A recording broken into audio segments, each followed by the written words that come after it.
Semnol ka ke mo fa seda.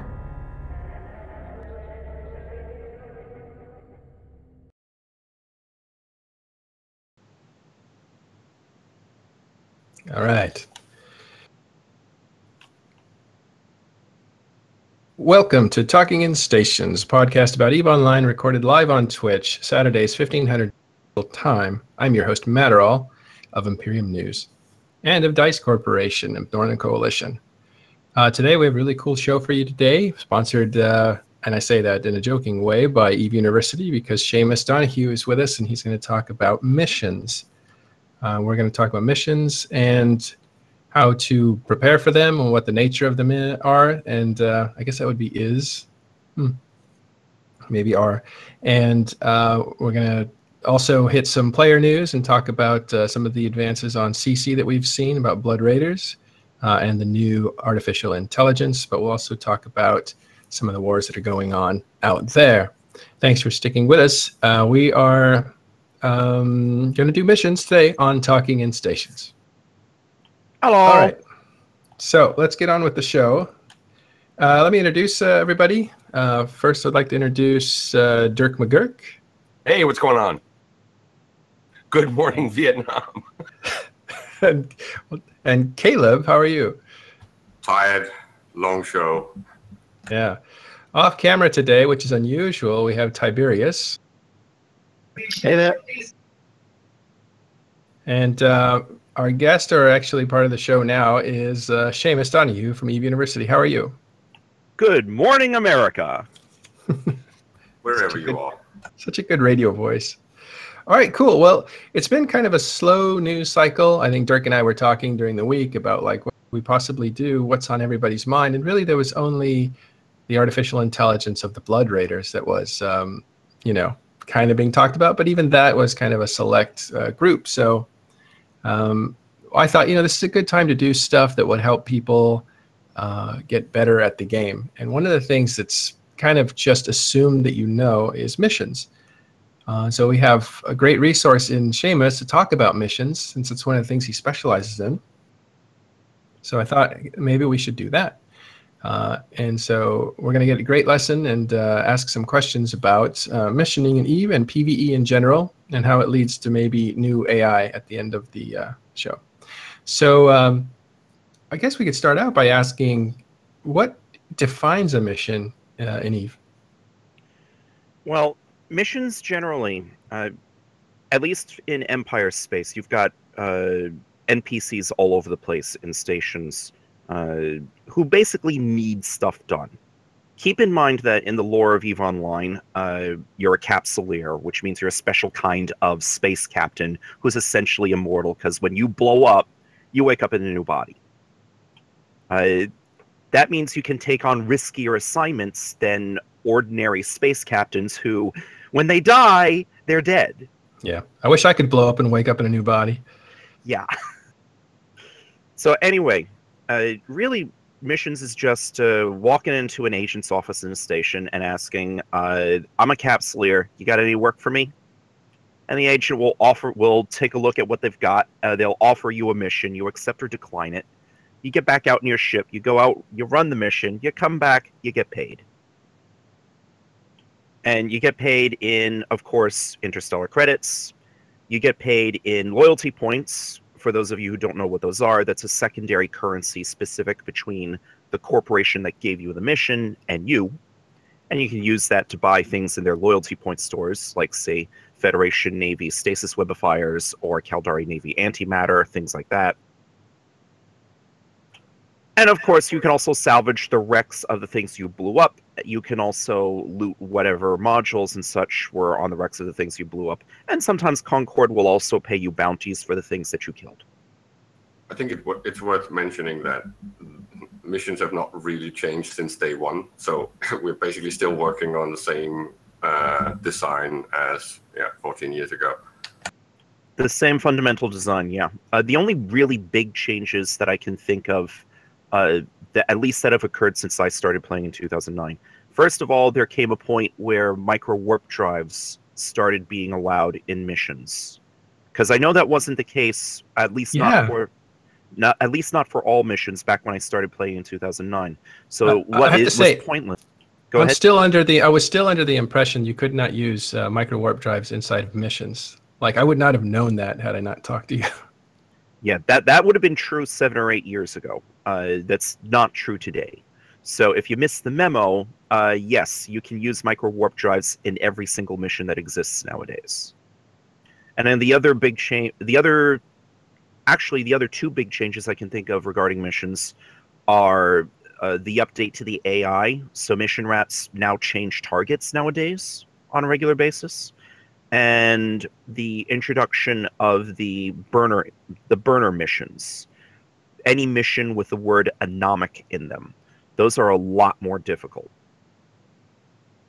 Yeah, they've added 2 phases of updates to the AI, right? That I'm a little less clear on, but I do know that mission rats were given some of the AI properties of the sleeper rats in wormhole space. So it used to be the case that when a mission rat aggroed onto something, they wouldn't change target unless the rat was ECM jammed or the target went away for some reason. That's right. In 2012, all the NPCs got an upgrade where it basically used a decision tree, deciding on which was the biggest threat to them or what they would most effectively apply DPS to. So you find a lot of frigates and things like that now will go after drones and things, whereas beforehand they wouldn't make that sort of decision, or they'd switch to drones if you launch them. To reduce the AFK mission. Yeah. Which brings on the whole thing with how easy mode it really is, right? And it's always been a problem. Nope. We're not gonna get into that yet. But let's return to Seamus and wherever we were. All right, Matterall, did you want me to wait for prompts for you, or should I just keep rolling with it? You can keep rolling. Well, actually, you should wait for prompts just so we can pace the show a little bit. There's a little bit of behind the scenes, guys. That's how it works back here. Gotcha. We write notes, but yeah, the thing about missions is that they are, as we were alluding to, created for wealth generation, so that you can accumulate a bunch of wealth to pay for your PvP is kind of the understood model of the game. So what are some of the rewards that come with missioning? I think we already covered that. You want me to go over it again? Nope. I was actually writing notes. So this is something that I actually have been very curious about. Missions I've always done alone.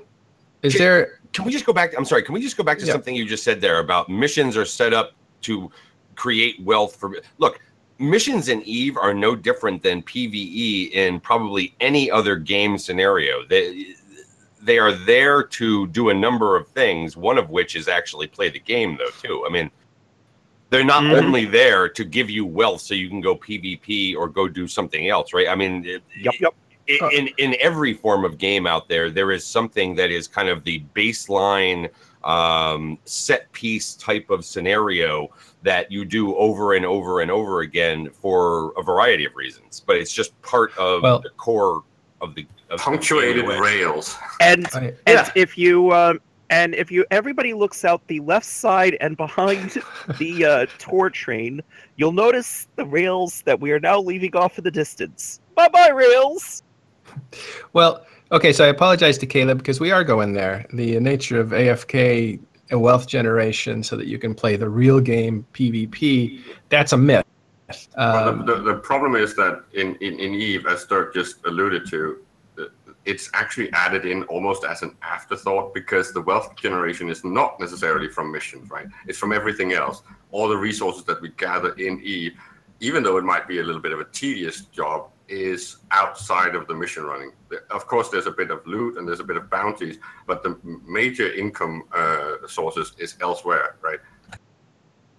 It depends on what kind of income that is that we're talking about. I mean, for interstellar credits, those faucets in the game would be missions and incursions for the most part, as well as NPC bounties. Yeah, for minerals, it's primarily earlier than that. I'm thinking pre that and pre-level 5 missions and stuff like that, when it was only as an addition to normal ratting and mining and stuff like that. So it was a very small part, and it became a smaller part because of the fact that the players in the player versus player aspect, took over the gameplay. Do you think they had equal standing when the game first started? It's tied into the fact that way back when the NPCs were actually buying minerals, right, to create the Faucet of Isk. So we're talking about a system that, as Dirk pointed out, it's added to have some content to do when you're not doing PvP, when you're not taking part in what then became the emergent game that is EVE, right? Wow, that's an old I'd never heard of NPCs buying minerals from players. Yeah, Well, back in the you sold early it, days. it was a flat rate, right? And then the player price was on top of that.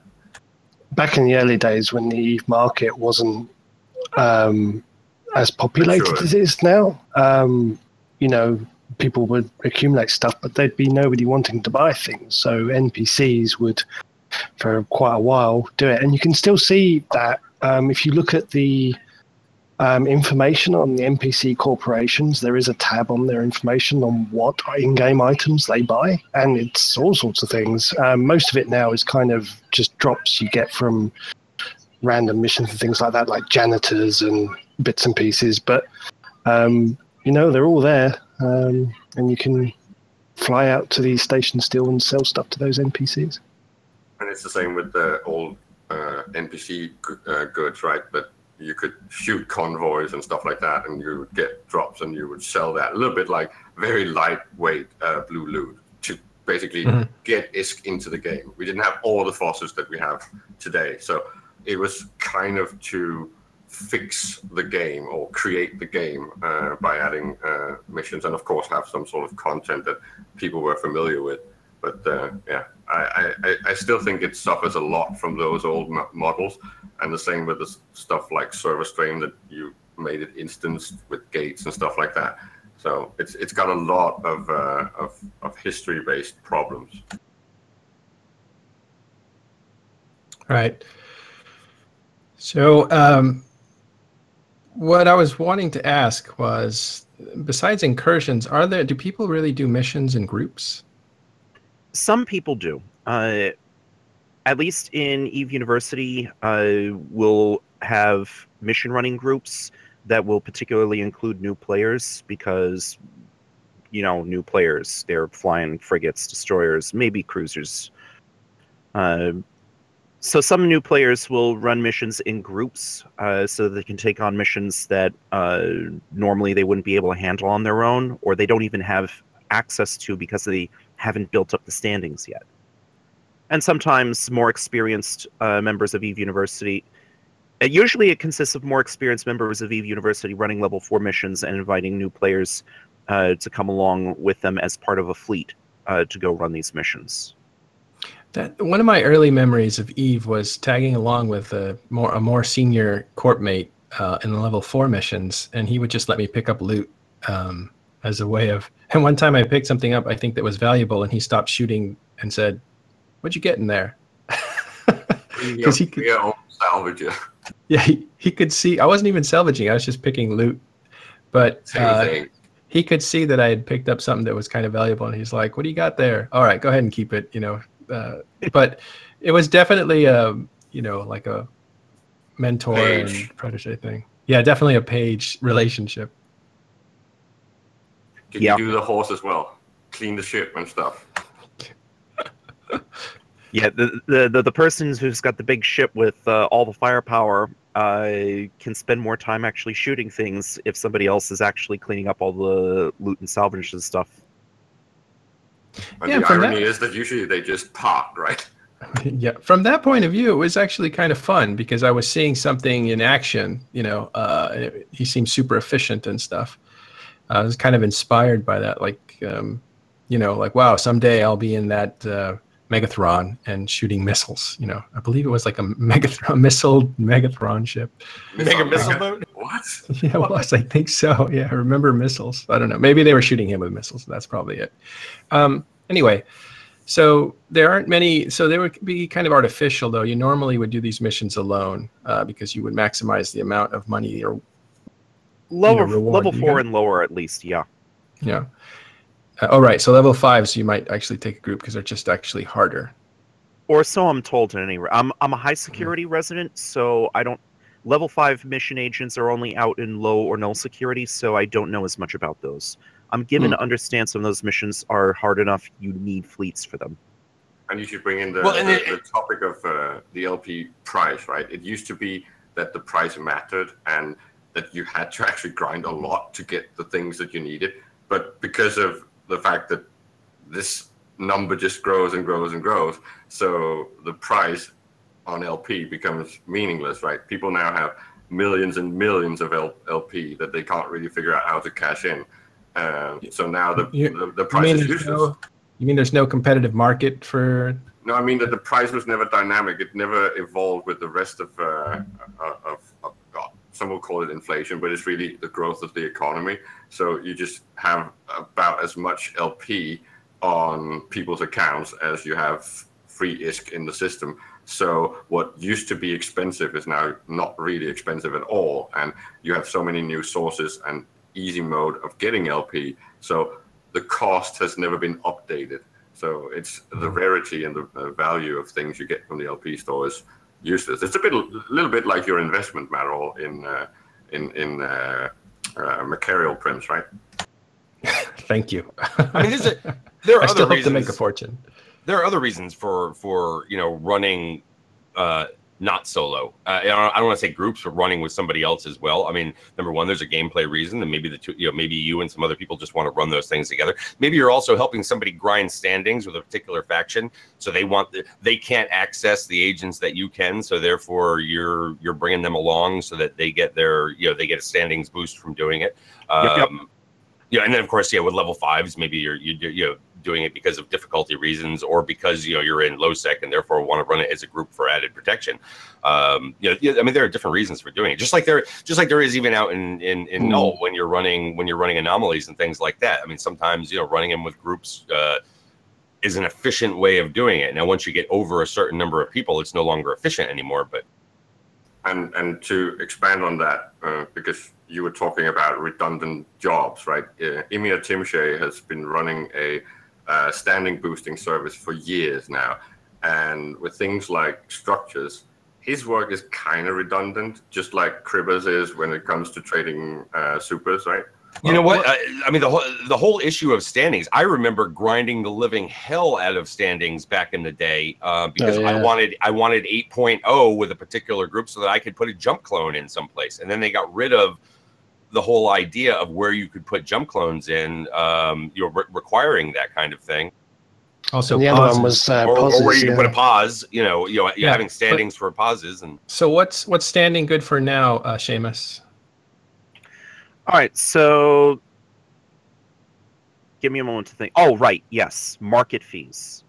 So whenever, that's been made redundant pretty much, right? That's kind of what structures did. Offshoring has killed the standing needs for Kaldari Navy. Right, true. But it still exists if you want to do it in a station. Yeah, if you still want to buy and sell stuff in a station, then standings with the corporation and the faction that own the station will still reduce the broker's fees. I mean, yes, the fact that you now have markets set up in player-constructed citadels means that you bypass that completely. But on the other hand, you've also got the issue that citadels very occasionally go boom. So some players may be a little bit reluctant to completely make the switch over to citadels. So if you still want to deal... sorry, go ahead. Yeah, there's also one other place that standings are still good for, which is actually they're rarely known about Cosmos missions. Yeah, Cosmos' missions is one of my weak areas. What do you know about those Tiberius? So, Cosmo missions were introduced. They're basically chained missions, some of them, but some of the particular ones to progress further down the chain require very, very high standings. We're talking you need to have enough to run level 4s with particular factions, never mind like individual corporations, but you need a really high faction standing with them. And for a very long time, they were the only places that you could get storyline modules from. and like some really, really rare materials with which to build them, like the I can't even remember the name of them, the Takmal like modules and things like that. That now you kind of see dropping on drifters and things. They used to originally come from the Cosmos missions, but yeah, there's usually a set of one Cosmos missions for each race that you can find in high-sec, and there's a set that you can find in low-sec. Right. Now, in a rare turn of events, I actually have a question of my own. So I've been told that Cosmos missions are once per lifetime per character, and once you do them on a character, you can't do that Cosmos mission again. Is that correct? Or was I it's every 3 months. Hold on. Are we talking about Cosmos missions, or are we talking about Epic Arcs? The Epic Arc, well, the Cosmos, they come from the Cosmos constellations, don't they? And they still, you can still run them every so often, but you can't run them all the time. Because I'm starting to think you're talking about the Epic Arcs, and I thought Cosmos missions were something different. Well, I think that the Cosmos, what the word was a long time ago, and it may have changed, was you can only run them once per character. Yes. To get Epic, the thing that to get the stuff out of it. Yeah, I don't think you can even go back and I don't even think you can go back and rerun them at all. Yeah. Well, let's just I don't know if you can, but then again, I didn't think you could run Epic Arc missions, and apparently you can, right, Seamus? Yeah, the Epic Arcs, as Tiberius says, you can rerun the Epic Arcs every 3 months. That includes the Sisters of Eve level 1 Epic Arc, the Bloodstained Stars, but there are 6 other Epic Arcs as well. One for the Garistas, one for the Angels, I've never touched those as yet, and one for each of the 4 major powers, the Gallente, the Caldari, the Minmatar, and the Amar. Those I have run once each, so I've at least done those. By the way, if you're going to try to run the level 4 Epic Arcs yourselves, you'll want to look up the Epic Arc guides written by Jawin Datlaron. Now, some aspects of the guides will be a little bit out of date because some of the ships and modules have changed, but the actual content of the Epic Arcs themselves will be the same. Which, of course, goes back to Caleb's point that a lot of aspects of missions haven't changed much in the past 14 years. And since you're transitioning into guides, we might need to talk about the whole problem with walkthroughs and things like EVE Survival before we start talking about the new AI.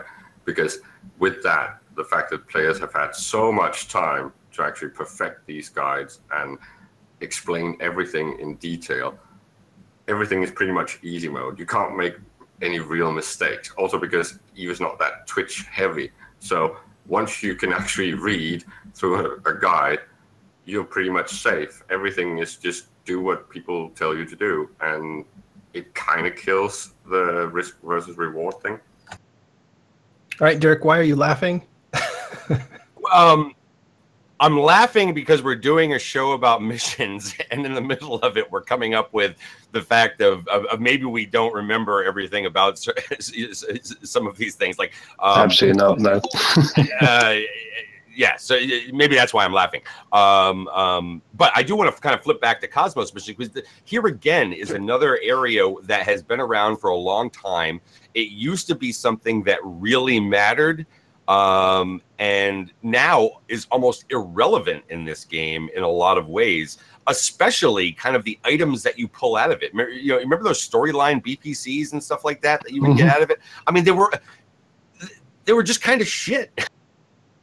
Like even back then, they were kind of crap. Well, no, they were mediocre, but they were not shit. Well, maybe, and I wasn't around when Cosmos was put in, so maybe when they were first put in, they were they were decent stuff. But when I was running them, and I think like 2009 or 10 or something like that, I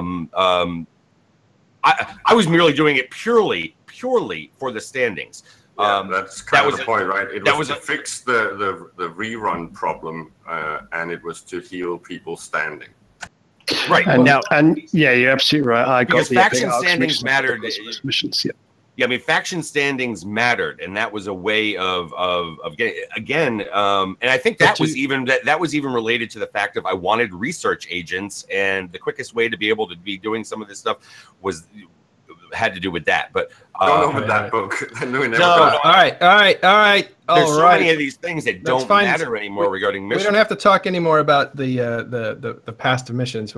What I do want to go on to, and by the way, one last thing, you can repair your standings now in a different way by just paying for it. So a lot of these things that people did as work to get themselves back into a certain place is no longer the case. Missions have kind of outdated their use in certain ways. But let's assume that people are watching this that actually want to know how to do missions or which are the fun missions or that kind of stuff. And I want to move on to the next topic, which is tips for preparing for missions. So this would include stuff like fitting and what guides to use and stuff like that. Actually, before we get back on the rails, I actually had a question for Dirk. Were you talking about Cosmos missions or Epic Arcs just now? No, I'm talking about Cosmos, even before Epic Arcs came into the game. Okay. Because I was before Matterall started dragging us back onto the rails, I was about to suggest that we should actually cover what constitutes an Epic Arc and what constitutes a Cosmos mission, because Tiberius and I were confusing the two just 5 minutes ago. Well, actually, only Tiberius was confusing the two. You were fine. Yeah, Sorry, I was Tim, confused. I had to throw you under the bus. Sorry. Here, No, that's right. Actually, You're absolutely right. if Tiberius got confused, some of our audience might also be confused. That so might be a worthwhile topic in and of itself. Go ahead, straighten us out. What's the difference? All right. So Cosmos missions I won't speak on because I'm actually not familiar with those. The Epic Arcs are long chains of missions. Many of you have probably run the Sisters of Eve level 1 Epic Arc, the Bloodstained Stars, that starts with Sister Alitur and Arnon. So right after you came out of the tutorials, you did level 1 Epic Arc. So that Epic Arc is you start talking to one agent, that agent gives you a mission, it leads to another mission, leads to another mission, leads to another mission. It's part of an overarching story. The level 4 Epic Arcs are kind of sort of the same deal. It's just that they're more advanced. And if you try to go into those without being prepared for it, you're probably going to get slaughtered. Again, Jowan Datlaron's Epic Arc guides, very useful. So to get into the Epic Arcs, do have standings requirements. For the Gallente Epic Arc, for example, you need at least positive 5 standings with either Gallente Federation or with Impetus. For the Minmatar Epic Arc, you need positive 5 standings with either Minmatar Republic or with Brutor Tribe to start off the Epic Arc. Once you've started the Epic Arc, you don't need those standings to keep going on the Epic Arc. You just need to meet that standings requirement. So if you want to be able to always make sure you can run the Epic Arcs on a regular basis, you'll want to identify which corporation is also a gateway. So Impetus or Brutor Tribe, or I'm forgetting what the other two are, but you can look those up in Jowan Datlaron's guides and just grind up the corporate standings for that. That'll be easier than trying to grind up the faction standings. And of course, faction standings go up and down because of derived modifications from storyline missions. Whereas your corporate standings are not going to go down unless you start shooting their NPCs. So that's Epic Arcs in a nutshell. Cosmos missions, I don't know what those are precisely, so I have to let somebody else speak on that. So yeah, I relooked that back up just to refresh my memory on it. The Epic Arc missions are the chained ones. The Cosmos ones are the ones where you can turn in tags and do certain tasks to increase your faction standings. Yeah, But you can only run those ones. Yep. One of the Is audience that the members data pointed out. centers? Yeah, they're all sort of in space around like a structure or something. Yeah. There's certain sectors out there. So in the Lone Trek region, I'm sorry, not in the Lone Trek region. There's one for that generally helps with Caldari. That's in the Forge region. I forget what the other ones were. That's the one that I ran back in the day. It's got some high sec and some low sec systems that are all right next to each other, and you're running different missions, throughout there that that give you faction buffs as you know for completing them and can actually take them away from other places, because there's some stuff that goes on there that it can hurt your faction standing with other groups. But you know, and then they've also got these like storyline BPCs that come out of it and things like that. Well, I think the reason over Iaconin or I have to go look at it. Yeah, I think the reason we're running into trouble explaining it is because we're kind of figuring it out on air, which is totally fine.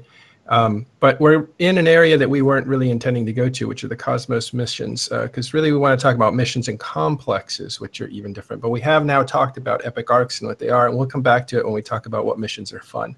But for now, let's move on to how you would prepare for missions for people who aren't really heavily into missioning. Right, yes. Back on the rails now. All right, so for those of you who might actually be newer players, when you run missions, at least level 4 missions and lower, I'm not familiar with the level 5s. With level 4 missions and lower, you'll be fighting against particular rat types generally.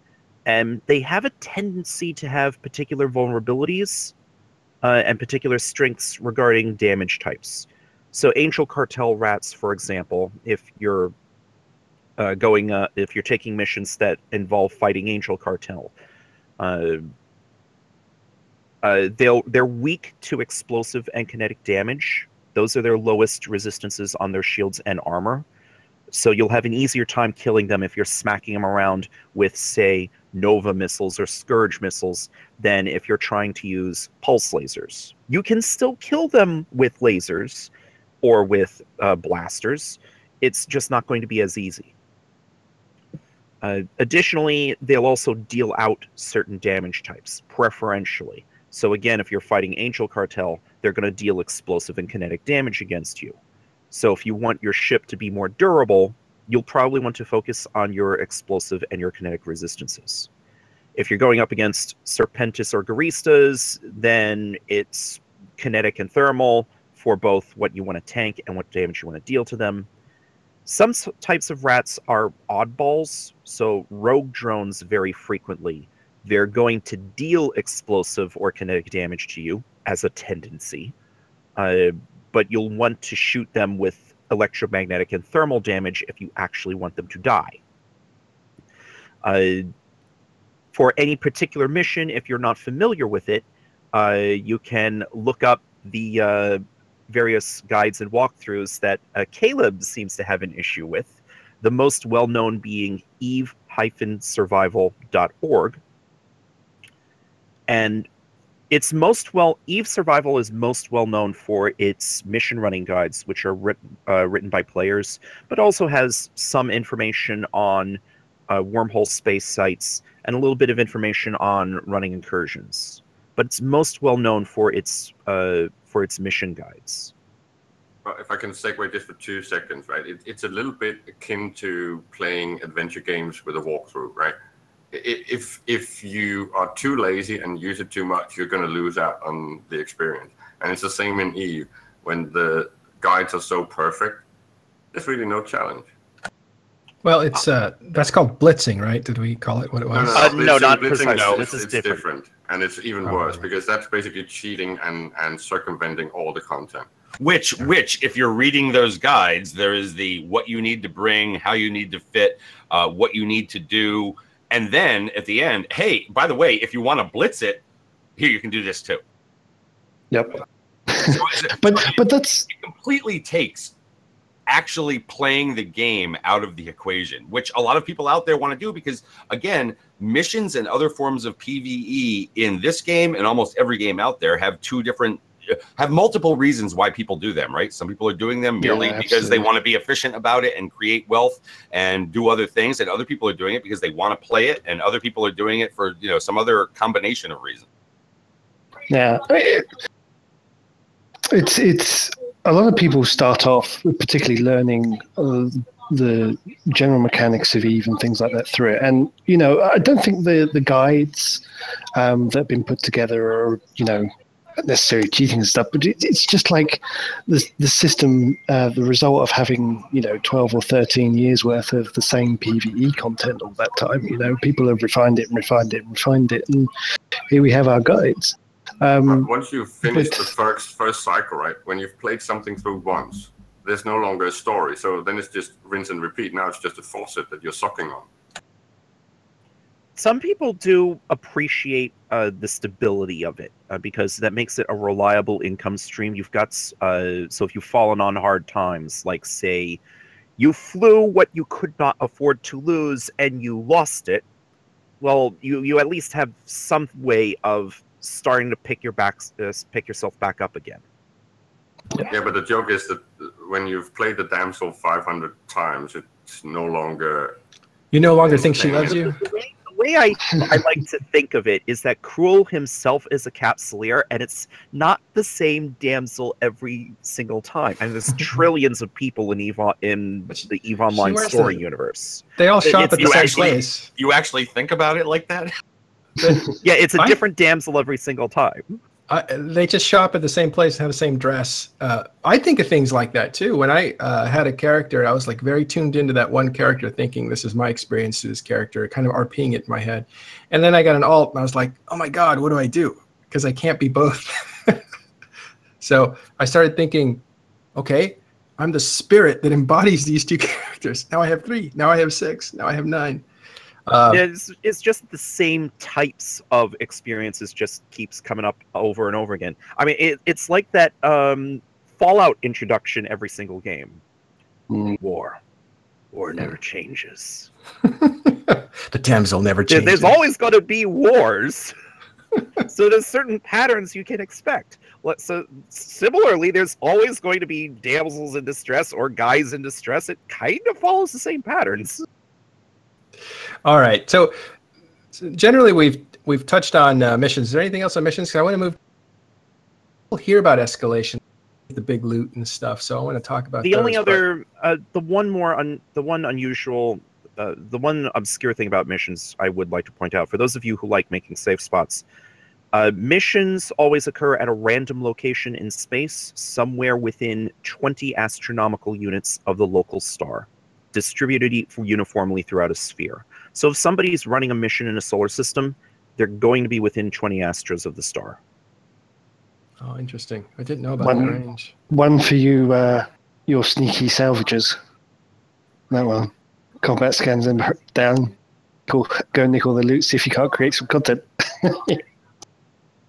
So that's an interesting point. I didn't realize they were tethered to the star, the distances of the missions. So you won't get one that's in deep space, for instance. Correct. Or anything like that. Okay. I mean, you'll find incursion beacons that go out, like, say, 80 astros from the local star, but even those are going to be within 20 astronomical units of the ecliptic plane, up or down. I thought these things were more... What Dirk was trying to say is that he thought they were probably 4 AU from a planet. Does that sound... You're thinking... All right, 4 astronomical units from a planet. You're thinking exploration sites generally, cosmic anomalies and cosmic signatures, unless CCP has changed that recently. But missions are going to be within 20 astronomical units of the local star. Got right. I picked it up. Was that the question you wanted to ask? Because I saw it. Yeah. Because I knew there was something that was related to what Blaston was saying out there in terms of 4AU. But he's right. Yeah. So move on to complexes and escalations. Yeah, let's talk about those. Okay. So Dead Space complexes, I believe, are in 2 categories. I only know a little bit of these myself. There are the static Dead Space complexes, which you can find from the star map, I believe. So I'm looking at the old version of the star map. So in the old version of the star map, I go to the world map control panel, the star map tab, the stars sub-tab, and I believe it's DED Dead Space Report is the thing you want to be looking at, I think. Not entirely clear on some of the... It's either that or the DED Agent Site Report, one or the other. A long time ago, we used to use these maps, these 2D maps called Ombi's 2D maps of EVE. and he would actually have the report on systems that would have these things so that people would know where to go. Anyway. Yeah, because they used to permanently spawn these DoD sites, and so in the if same you, place, right? Yeah, so if you control They that still system, exist. yeah, I mean, I've never seen one, I must admit, but it'd be interesting if they do exist. But yeah, you can go to the star map, the DED Dead Space Report, and the colored dots, those are solar systems that contain one or more static dead space complexes. And when you jump into the solar system, there's going to be a permanent beacon for it. You can warp to it, and if it's reset, you can run it. Or if somebody ran it recently, you're going to have to wait around for the thing to reset before you can run it yourself. I don't remember what the timers are on those. But they're always there, always the same locations. Those are the static dead space complexes. You have also got dead space complexes associated with exploration sites. So they're parts of cosmic anomalies. So they'll pop up in various random places. You just check your probe scanner window without launching any probes. You warp to a cosmic anomaly. So some of those are dead space complexes. Others might be cosmic signatures, so you're going to have to scan them down with either core probes or combat probes. It'll be easier if you use core probes. So you can scan down those cosmic signatures, and boom, there's an acceleration gate. You found a dead space complex. You can start running that and start shooting everything inside. Now, one thing that I always hear, that because I hear two different stories of this, is that these dead space sites that you find by scanning them down are all of the escalations that weren't run after people run. So, people run anomalies, they complete the anomaly by killing all the rats, they get their escalation, it spawns a dead space site that they can see in their what's the journal? Yep. Yeah, and if they don't run it in 24 hours, then it becomes a cosmic anomaly that people can go to. Do we know if that's true or not?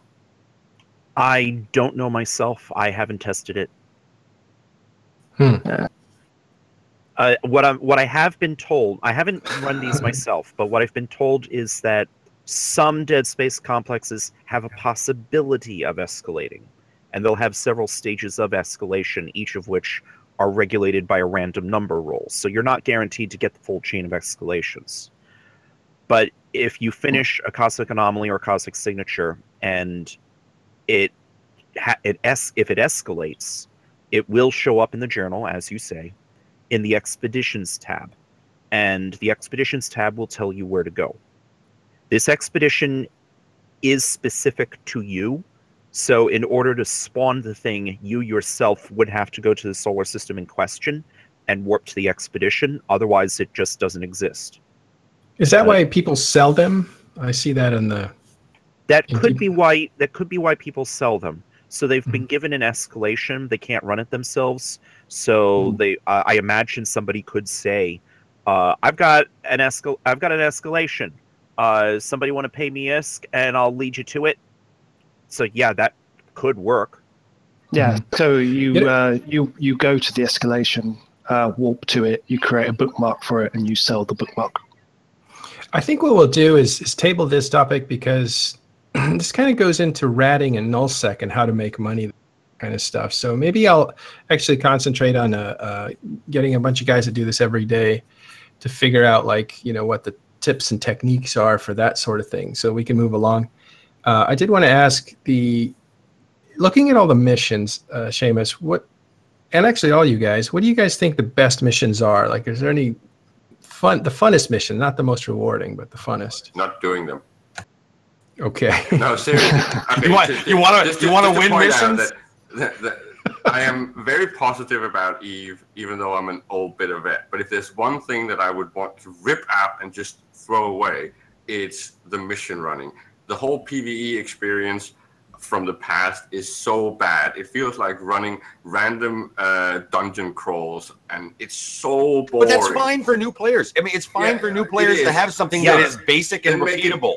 Then make it something that's kind of rail-based and only playable once, right? So don't force people to sit there and suck on the tab that's this boring, because I'm pretty sure that that's something that kills player retention. The problem with missions, okay, is not the missions. It's the fact of, well, what's the option after missions, okay, and or are there new missions that are that are coming in and things like that, right? And there weren't for a very long time, but then they did add other forms of PvE in. Missions are an old throwback thing, but are still fine as a baseline introduction into this game and a PvE. Absolutely. To play them, right? Because he would kill it. He would totally destroy it if he saw how tedious and purposeless, and there's no feeling of reward or anything. It's just an AFK tip. That's not true. There's no feeling reward for us, maybe, because we've been playing the game for like a long time and getting 4 million ISK for running a level 4. It is not great. Makes it even less valuable for new players, right? But no. Compared to us. No, like 4 million to a player that's been playing for like less than 6 months is actually a decent amount of cash. Discovery, it's a lot faster to get 5 million. Yeah, but that can be just as repetitive as like, that's subjective. Yeah, from my own perspective, I tend to like calmer gameplay experiences. I like space. I like shooting things. I don't like blowing up. So missions and incursions are perfect for me. The problem is that there's no feeling of progress, right? It's always very, very low, and that needs to be tweaked or fixed. So there's at least some incentive to. Well, we'll talk about AI in just a second and how it's changing. But Seamus, I died in missions. I wanted to point out that. Oh, did you? Seamus has only died twice in this game. Is that right? Pod killed twice. Oh, okay. Both of those were in. Both of those were in wars that the university was involved in. Both of those were in war fleets in Aldrat. The first time I was pod killed was way back when I was only in the game for a few months. The fleet commander had accidentally warped the fleet to 0 on a smart bombing war target. So yeah, that was number 1. Number 2 was during the third war between Eve University and Red versus Blue during the siege of Aldrat when they destroyed our starbase. I was flying a logistics cruiser as part of the fleet. When my ship exploded, my client basically stopped being responsive. Thankfully, I figured the lag monster might pounce on me, so I had switched to a clone with +2 implants. But yeah, the lag monster pounced on me, and that was the second time I was pod killed. So a Seamus corpse is pretty rare. There would only be 2 at maximum. And you weren't Eve famous when that happened, so they probably didn't hold on to him. Definitely not the first time, no. All right, that's cool. But okay, so Caleb, we get that for you and a lot of other people, missions are boring. There's definitely some of that kind of feedback at FanFest, but it looks like things are changing with a new AI. But before we go to the new AI and talk about the Blood Raiders, Tiberius, did you have favorite missions at all, or do you? Me? I mean, do I have favorite missions? I still run sort of. I don't think there is a favorite mission for me, to be honest. I still love the Worlds Collides one because it's just good fun to do. Run through it and go through the 2 gates.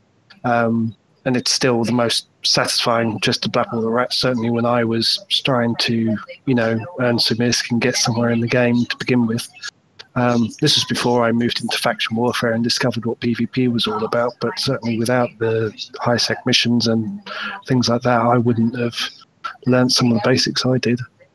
Well, we have Can I say something controversial? I actually like the courier missions. I think they're actually a neat thing, but they don't work and they don't have any real purpose.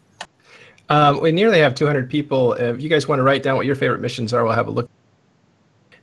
Okay, so missions. The reason I brought up that what are your favorite missions? It's kind of selfish. I wanted to see if the Epic Arc missions were worth doing because I started one and then I never finished it.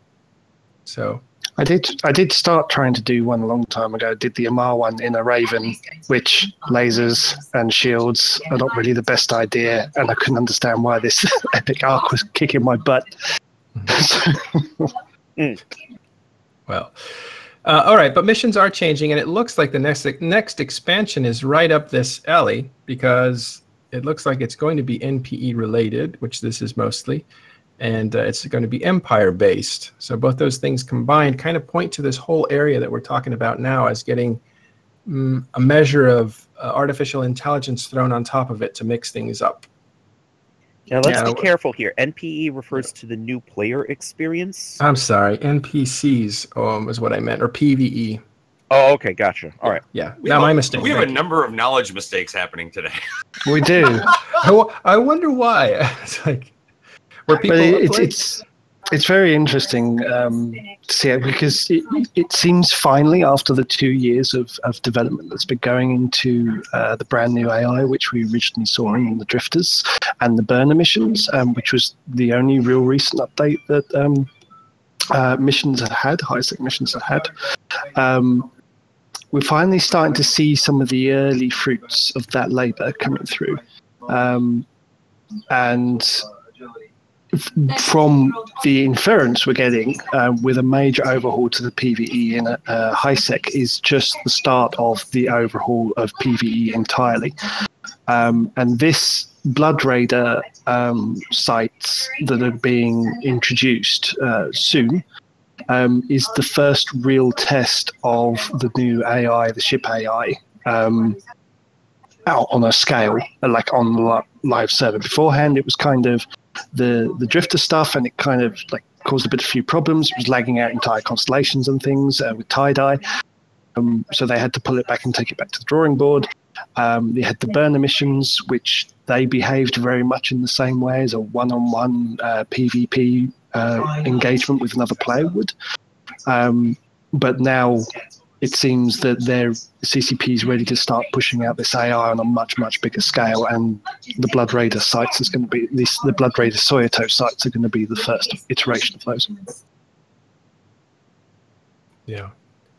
That reminds me, if there are any missions you might be tempted to want to run as part of a group, it would be the Burner missions. Because those are a lot easier when you have multiple characters on the field. Why is everybody, and this is kind of one of the problems with the whole NPE in EVE, right? Is that it always comes down to, how do I run this max efficiency, easiest, don't die, no risk, all that crap. And that is why they need to bring the AI in that changes that you don't know what the hell is going to happen. You go in there and it just happens, and you're going to be fucked if you just think you can throw men at it. I mean, it's quite interesting because on the PvE roundtable at FanFest, they were talking about how the new AI behaves, and the Soyotos themselves, for example, will spawn ship fleet compositions based on what you bring. So if you bring a lot of people, they will bring a lot of people as well. And one of the testers threw a Titan in to see. Well, that happened. It spawned 200 frigates that the Titan couldn't track and shoot, while the Soyoto was neuting it out and keeping it pointed. And eventually it died to 1,000 cuts from 200 frigates that this thing had spawned. Sounds like Goonswarm. Glorious. Yeah, totally. So, like, it's really interesting. If that is a taster. The thing with where it chased them to the gate. I think someone reported that they also chase you to gates, and they can actually potentially chase you through gates, like Drifters. Yeah, I mean the Drifters will chase you to a gate, but they don't jump out of systems. I don't know if the new Blood Raider ones are going to be doing that at all. But it sounds like they got a lot of the pocket from CCP. I don't think we have any clue how far this is going to take it. No. And by the way, we have a question for Aramis. He got killed on the Amar gate because he has a negative 9.9. How do you gain standings back? Well, it depends on the type of standings. Hold on, like negative 9.9 security status or negative 9.9 standings of the Amar Empire?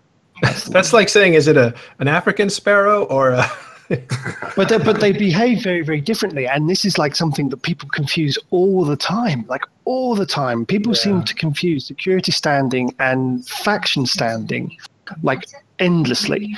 Well, like, I keep hearing people standings going. Word. Well, both have issues, but Yeah. All right. I imagine the point is But you can. it's worth mentioning that He's saying it looks, as Empire. if, it looks as if the new AI can actually do stuff and take into consideration standing. And I think that's really important. Yeah, that is important. But if you've Because that's got in the to answer that question, before we go down the rabbit hole, to answer that question, to increase your own faction standing, the only way you're going to do it is Cosmos missions are running level 1 missions for that faction, or if you get joining a faction warfare You corps, can run an epic arc. you can't get it. You depending on what your standing is to another faction that would also get, because like when you run, what is it, the Sisters of Eve one, you're getting boosts more towards, what is it, Caldari, I think, or something like You that. choose. Careful. You With, choose which yeah. one. with the Sisters of Eve level 1 epic arc, about two or three or four steps behind the last mission in the chain, you'll be asked to pick one of the 4 racial commanders. Whichever commander you pick, that's the faction that you'll gain standings with when you complete the Sisters of Eve epic arc.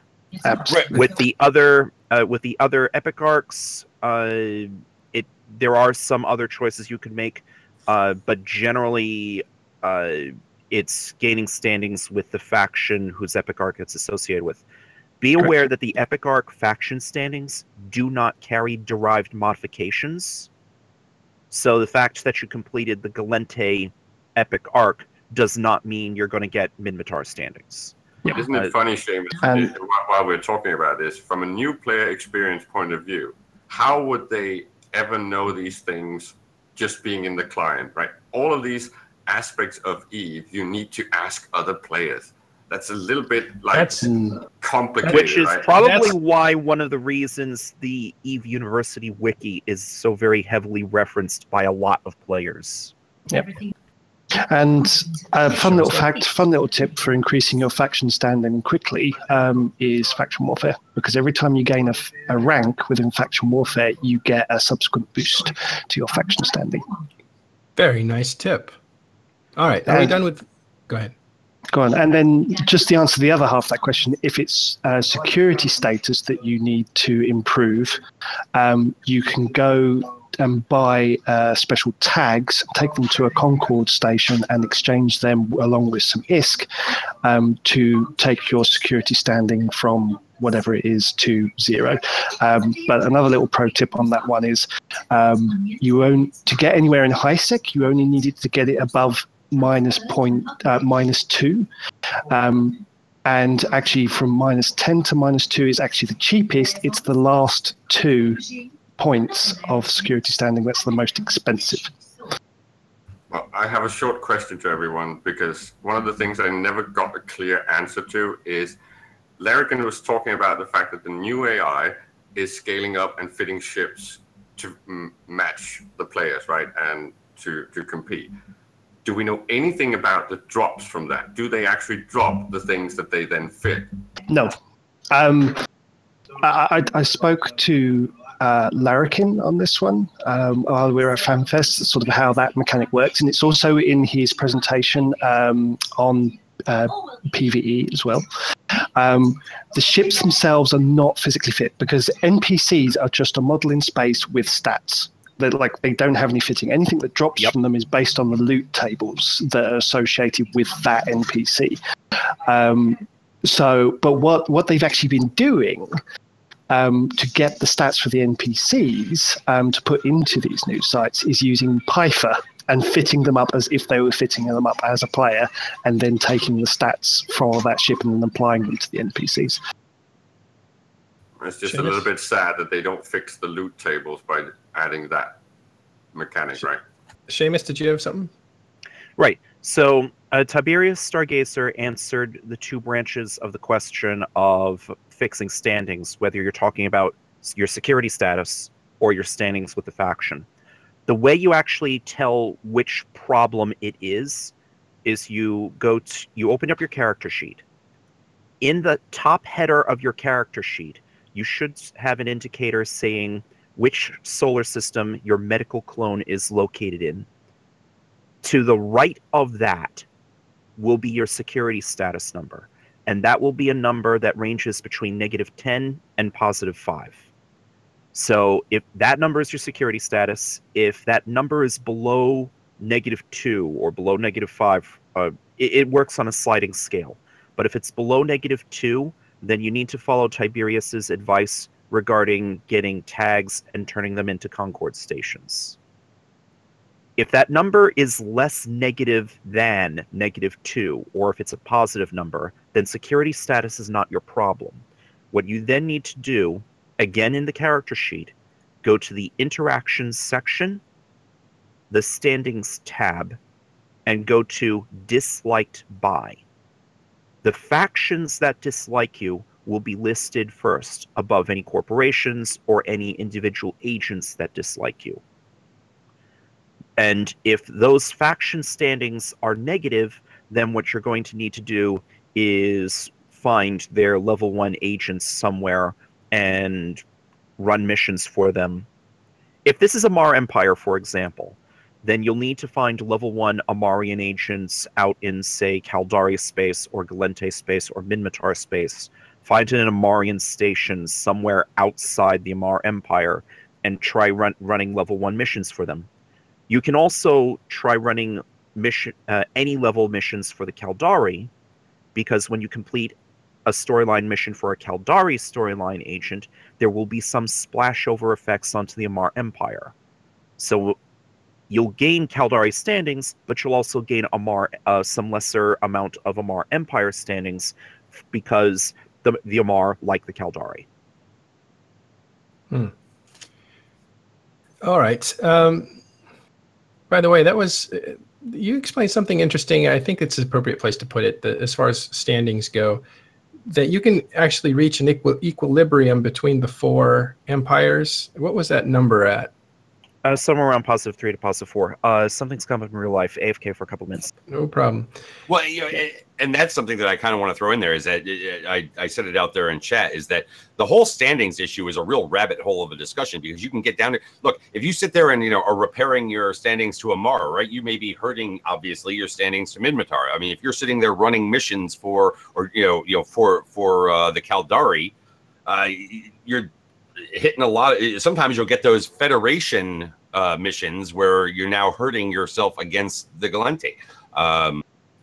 So it's like there is that whole balance thing, and yeah, you're right.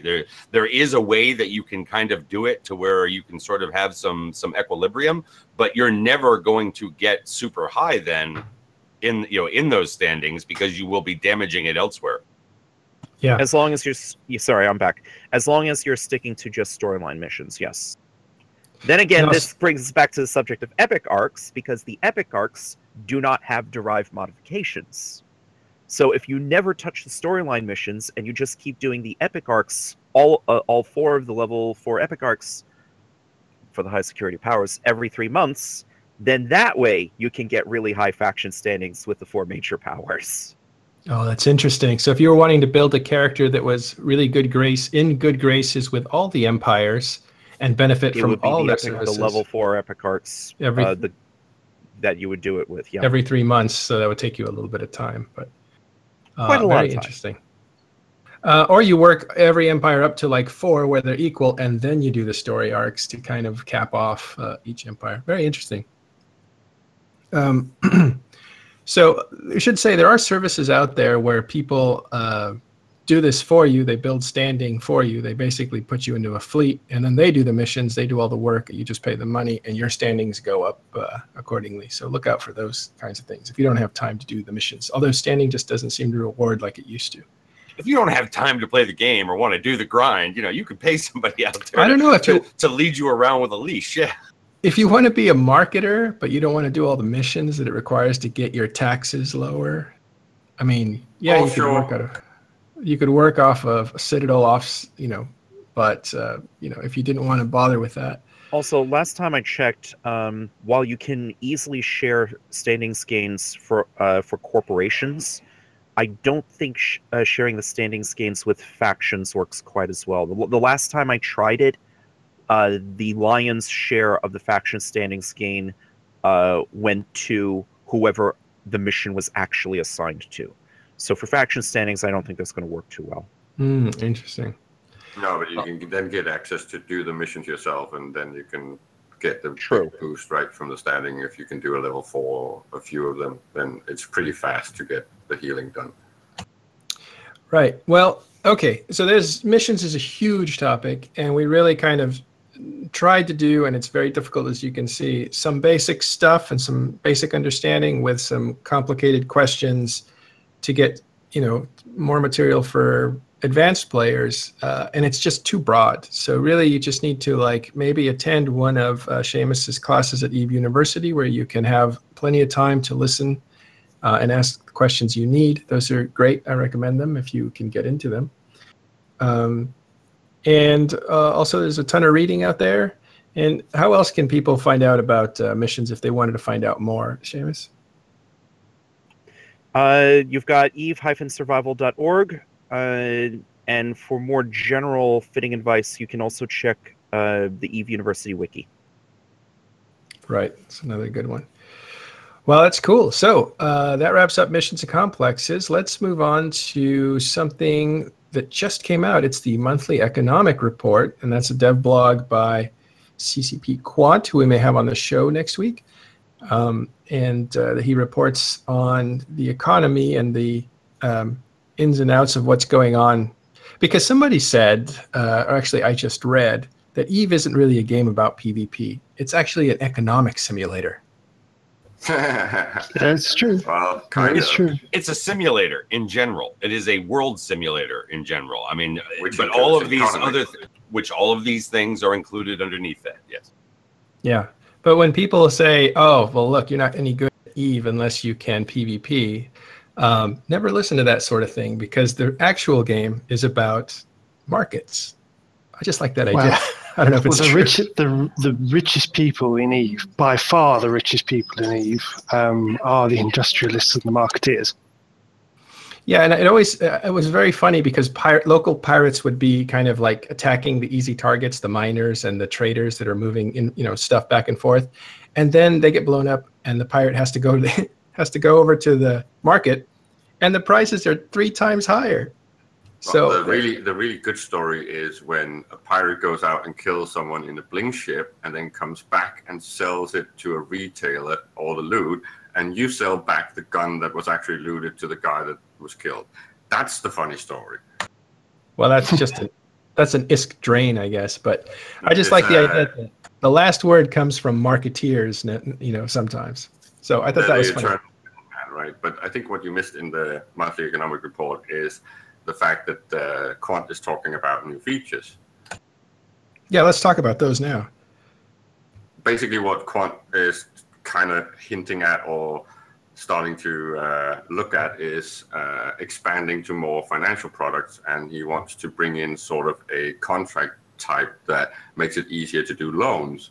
So they are seriously talking about doing something with the market, an aspect of the game that's not actually been touched since 2003. Yeah, that would be amazing. Yeah, The the day problem they is work that, out. as we were talking about quite extensively on the Open Comms last night, it's very dangerous if they make it too much easy mode or feature creep, because then they're just going to kill the aspects that create the PvP. Because emergent gameplay comes from when players actually need to use tools to create content. If you just get a feature that's got everything, there's no motivation, and it's just you don't need to deal with human beings anymore. Well, I think they can. I think they approached it quite well. That sort of thing quite well with the industry interface. Like the industry interface gives you the new one since Cirrus gives you like all sorts of information and gives you all the basics, like how many materials do you need, how much are those materials roughly worth, and when you spit something out at the end, that's how much it is worth. Of course, those figures aren't entirely accurate because they're based on the market. If you want to go into further depth, then you have to produce more tools. So I'm still always in favor of like making it clear that this thing is possible and this is the result. But if you're going to get really good at it, you do have to go full nerd mode on it.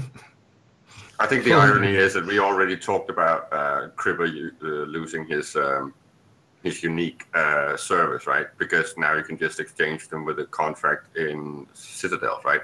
And every time CCP adds a feature like that that makes it easier to do something, you're going to lose all the content that's created on top of someone like Cribber doing that service, interacting with people, being scammed, all this meta game. So if you're making features too easy mode, you're creating something that's detrimental to the meta. You kill a profession. Cribber is literally a Kentucky coal miner right now. Pretty much. Oh my God, Cribber votes for Trump. Stories, right? Cribber will switch to Those third-party jobs, CCP Trump. Well, there will not be an article in any news outlet talking about the most trusted player in EVE if it's just a fucking feature. Okay, look. There's a lot of things that began as kind of, player done sort of outside the game, and then began to make their way into something that was an accepted thing, right? I mean, I think you can look at something like the Character Bazaar and back in the days of trading GTCs on the forums and things like that, right? That they then brought into being more mainstream, and created a regulated market. And what happened when they created a regulated market was it expanded and exploded, and more people were involved. Well, I think I'm kind of one of the first victims of fallowed player services. We used to run the Naga loot shop, where we basically traded items that could not actually be traded on the normal SEC market. So you had to create the service out of game and create price finding mechanisms and things like that. But when that type of item was injected into the SEC, it totally followed the entire business of trading this rare loot between people, right? Jim J99 says, it's not the job, and I'm not sure if he's joking here because he said it in all caps, so he might be yelling. It's not the job of CCP to create complex regulations. No, it's not the job of CCP to create complex regulations.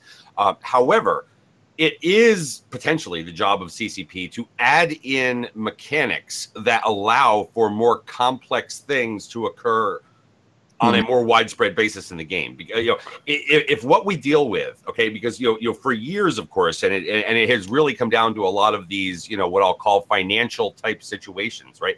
Is it's all about trust, and we know that this is a game where trust is extremely lacking.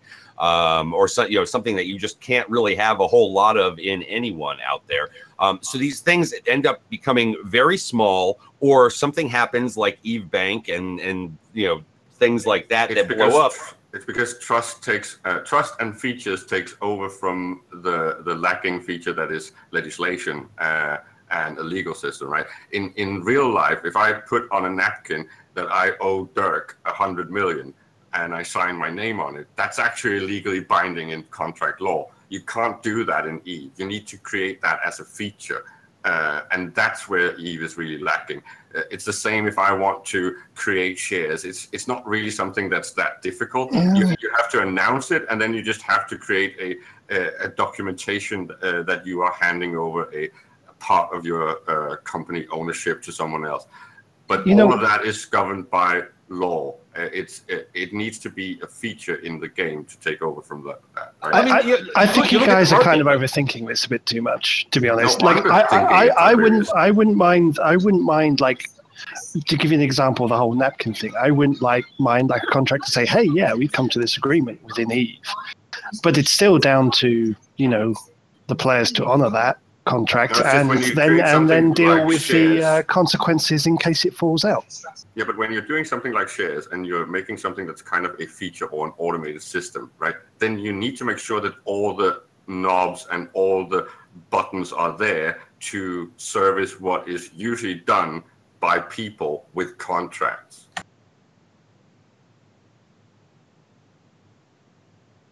The original financial products are extremely primitive, whether we're talking bonds or shares or even currency. America is a brilliant example of this because every fucking bank in America was printing their own money because there was no oversight, no regulation. So just putting that into a piece of paper that says, I owe you, is not rocket science. All right, we're way deep into economics. Obviously, it's a very interesting monthly topic. Economic report with a dev blog attached to it.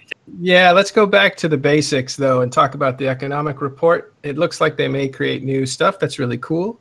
Another thing is Plex. You guys talked about this on Open Comms, and I think, and I'll just say, they went 4 hours, right? Half of it was on air, the other half was not. But that's a lot of talk about economics and stuff like that. I mean, economics was in the main show and maybe went for, I don't know, what I recall to be about 30 minutes or whatever. It was more like an hour and 30 minutes. Well, time flies. But I mean, a lot of it was about financial instruments and a whole lot of freaking brainstorming on things like that, because it's really cool. In no other game out there that I'm aware of can you be spitballing about what could be, from player built Stargates all the way to whether or not you're going to get into some sort of mortgage backed securities or asset backed securities, because of just how broad and deep our kind of potential economy is in this game. In this simulator with a game front end, as I call it, but yes, there was this other thing regarding Plex, right? Because obviously we know that it's coming, where they are going to be basically doing a Plex split, a stock split of Plex, and there's a question of whether or not they should provide back history, because the Plex that we know today technically ends, and then they're coming up with a new item type that is Plex, which will be than the Plex bits or whatever, and whether or not they should add back history. And he actually puts it in there as kind of a question. Well, what do you guys think that we should do? This is a very agree that it's not really a question. It's not a question. It's not a question. You just do it. You fix the fucking price retroactively. You have to. It's me. Oh yeah, absolutely.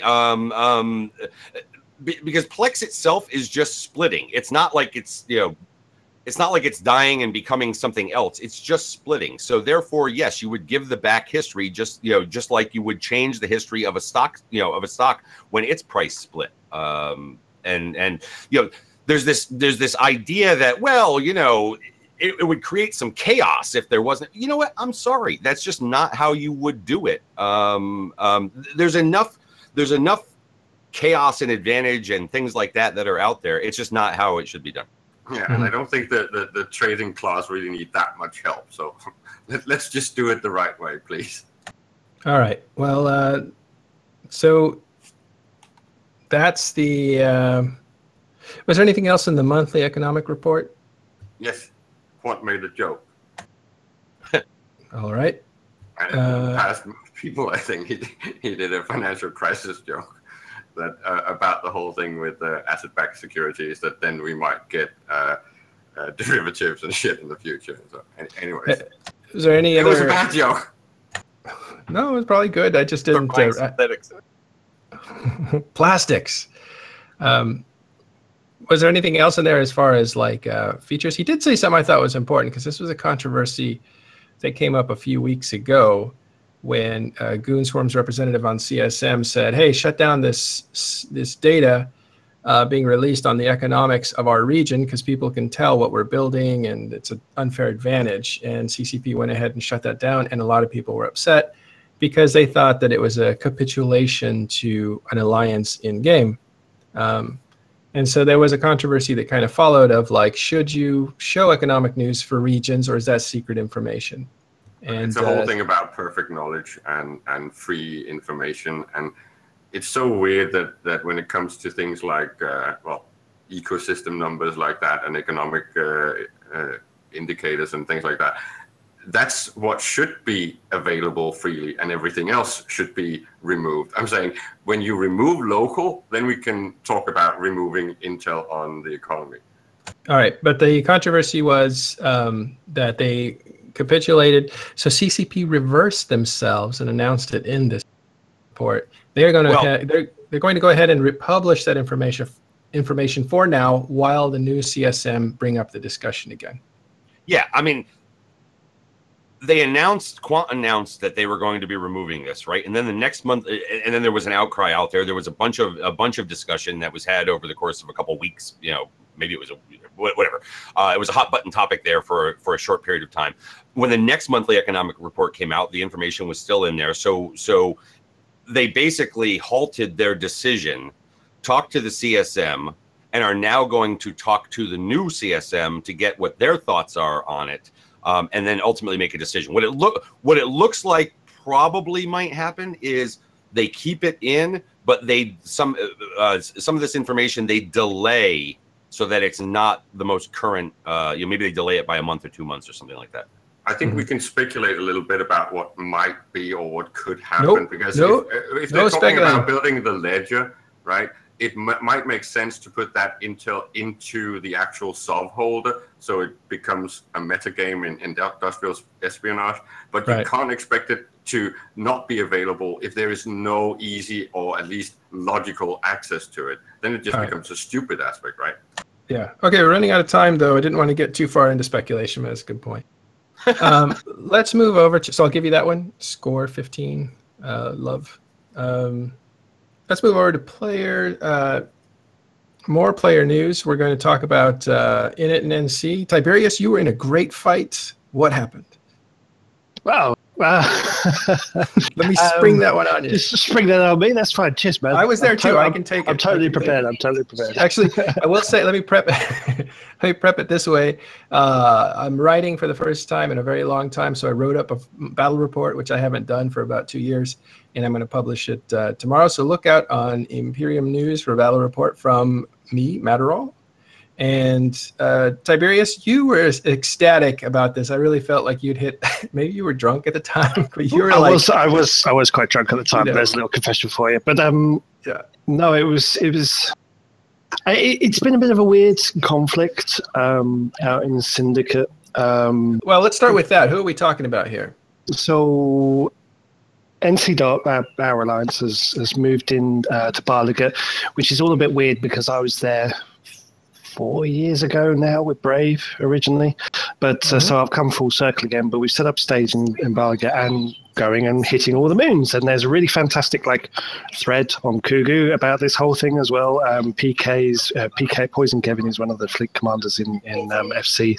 PK's war on the moons of Syndicate and something like this. It's been a bit of a strange conflict. Project Mayhem's been involved on the initiative side. Snuffbox has been involved in the initiative side as well because they like having a pop at us. And it's been hot and cold. Like, we've been having some good fights, and other times it's just been uncontested structure grinds. And last night we actually had quite an exciting little engagement involving trying to kill an initiative Fortizar that had about 5. We formed up with 5 minutes left on the first reinforcement timer on it. And we're desperately trying to keep the fort reinforced with 40 Macarials to begin with, and 2 Guardians, which is unheard of, because that's way too small to take out a Fortizar's timer, and it also had no logistics, so it was kind of like, do it with what you can. That's it. And then this time, Initiative and Pandemic Horde and some others are having a bit of a fight in another system over a POS. So while we're doing that, we're also getting, after they asked for some support, dropping out Supers and Titans on that one, while at the same time trying to do this Fortizar. And it was pretty shaky for a while. I think we managed to finally reinforce the Fortizar in its second one after Initiative formed a fleet to come and get us, with about 20 seconds left on the clock. Well, it was exciting, and it was a risk for Initiative's part. We should let McLeod, or actually we should bring Sister Bliss onto the show to talk about this conflict at some point, so we have the reverse side. But McLeod, our producer, is actually an Initiative. They have their side of the story too and stuff. But as far as NC side, the part that Tiberius and I are both in, it was pretty exciting because it was Vince at kind of vintage.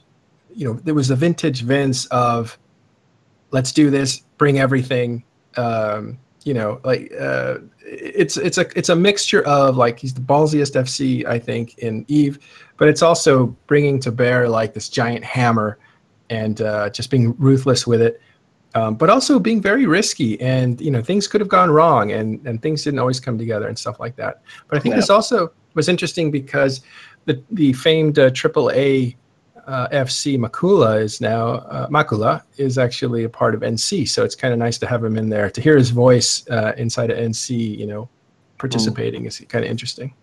But the interesting thing is that from that fight as well is Markan nearly lost his 5th Titan, which is quite well. Right. There's a counter, I believe, for him. That's right. Is Markan dead yet.com.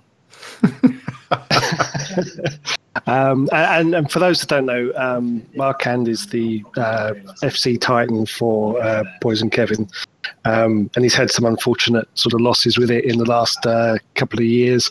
And a website has been created by someone from Pandemic Horde in the honor of him losing his Titans, which has him singing on it as well. So mute your speakers if you go over to that website.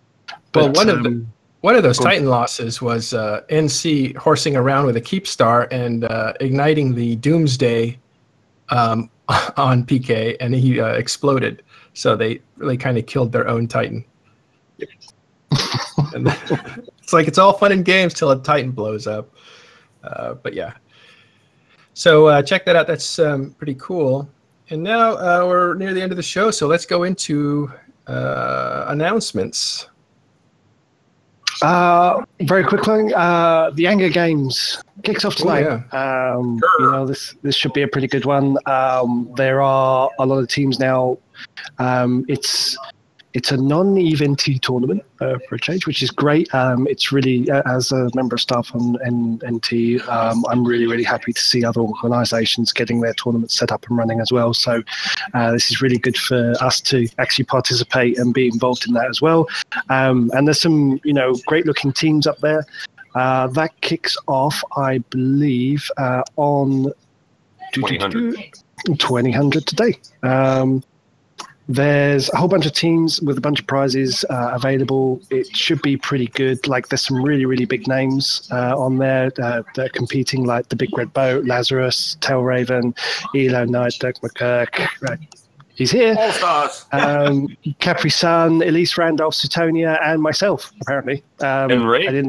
I didn't realize this. Tim's like, and myself, apparently. I had no idea. I had no idea. So, there's a lot of big names in there, so it should be a pretty good tournament. Those are just two teams. There's way more other. Yeah, there's a load more teams. Those two teams go head to head today, so that's going to be pretty funny. So be sure to check that out. If you miss it, the videos will be up later. We're on YouTube and on Twitch as well. So, and somebody asked in there, will the Anger Games be streamed? Yes, it will be streamed here on INN starting at 20, probably a little bit before 2000, but I think it's 2000. That's right. And the full schedule of matches, when they're going to be going, who the teams are, and also all the results from the matches as well, you can find on arena.eve-nt.uk. And there's a section on there specifically for the Anger Games, so you can see when the matches are coming up and when the videos come out for that as well. You'll be able to catch up on that if you miss them. But it's this weekend and next weekend. Today it starts at 2000 and goes until midnight Eve time, and then next Saturday and Sunday also from 2000 until midnight. That's it. So it should be pretty good. I'm kind of looking forward to it. Organised by Sothrasil and streamed on Imperial News Twitch as well. Right. So what other announcements do we have? Well, moving on to player events that are coming up. This is an interesting one that's popped up on Eve Meet. It's the Eve Deep South meetup today. That's from 1500. It's in Mendeville, Louisiana, and apparently it's at someone's private residence. It's RSVP. It sounds like a clan meeting. I know, right? It sounds really interesting. It's RSVP only, so if you are in that area and you want to go to that, you have to go to eveme.net and check out the item and get onto their Discord or email the guy that's organising it to make sure that there's still space for you to go. So check that one out. That kicks off from 1700 today local time. Then you have the DCVA MD meetup. That's next week on Saturday the 29th of April from 6 p.m. at the World of Beer in Arlington, Virginia. You have the DFW April Eve meet on the 29th of April at 1700. That's at the Twisted Root, Carlton, Texas, which should be pretty good. I think I said that right. spelled wrong, I think. But That's all right. okay, good. I said it right. I'm good. We're good. Said it right. And then in Texas, Houston's having their monthly Eve meet again on the 29th of April at the King's Head Pub. And last but not least, to round off all the meets for April, there's an impromptu player meet at Eve Las Vegas on the 30th of April too. The venue is yet to still be decided for that, but when I find out about that, I will update the show as well. That's the baby Eve Vegas. That's not the big one, is it? Yeah, it's like the 6 months after one, training for the big one. It's like you're going to run a marathon. You got to start early. Exactly, man. You know me. Yeah. Thanks, man. Thanks for all those reports. I really appreciate it. What was the date for that Las Vegas meetup? 30th of April. 30th of April. There you go, Jim J. Yeah. Again, I apologize to Southerners. That's going to be a great meetup. Sounds pretty cool. It's probably at a mansion at some super rich Eve player's house. So look out for that one and sign up. Oh, the Eve Swingers Party. Or the Eve Swingers at Party. the private residence that you have to RSVP for and send in pictures of you and your date. You don't put your keys in the bowl. You put your rifter in the bowl. Yeah. Couples are $40. Singles are $60. Single women are free. Single women are free. Oh my God, it's decadent. Thanks, guys, for hanging out and doing this show with us, and thanks very much for. It looks like we were getting streamed by some people. I'd like to thank those guys for sending us people. We got over 200 people today watching the show live.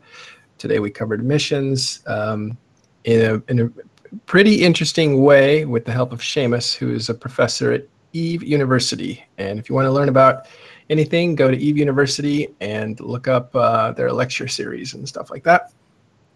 Thank you very much, Seamus. Welcome. And it sounds like he had his mouth full. That's okay. It's breakfast time for some of us. So I think the swingers party early. Not at the moment. Sorry. Okay. Guys, I really want to thank you for watching. I may be out the next 2 weeks. I have some camping to do and some family time, so we will find a host to bring the show. The show will go on thanks to McLeod running all the buttons. We will have CCP Quant on next week's show. If for some reason that doesn't work out, it may be the week after that, but he is definitely coming on. We're going to talk statistics, and we're going to talk quant and all kinds of interesting, cool stuff. So we will see you then. For now, thank you for watching and supporting the show. You can go to Patreon/Matterall to help support the show financially, to improve it. We're also thinking about doing ISK sponsorship and stuff like that. If that's something you're interested in, DM me in-game Matterall. And for the wider community, please make sure you support them with your kind words and donations and follows and all that kind of good stuff, and let them know that you are supporting their time, because it's all volunteer time, right? And if you want to work for INN, we are with great management, and we're doing a lot of interesting things. Watch this space. We're looking for writers and artists and programmers and even people who can administrate people and stuff like that. It's a great organization. It's a lot of fun. It's a cool group. Really, really like them. I wouldn't have been there for as long as I have if I didn't. But yeah. All right. Thanks very much. We'll wrap up missions next week. We'll probably talk politics and the economy. And for this week, that's all for Talking in Stations. We'll see you next week.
mo fa sera.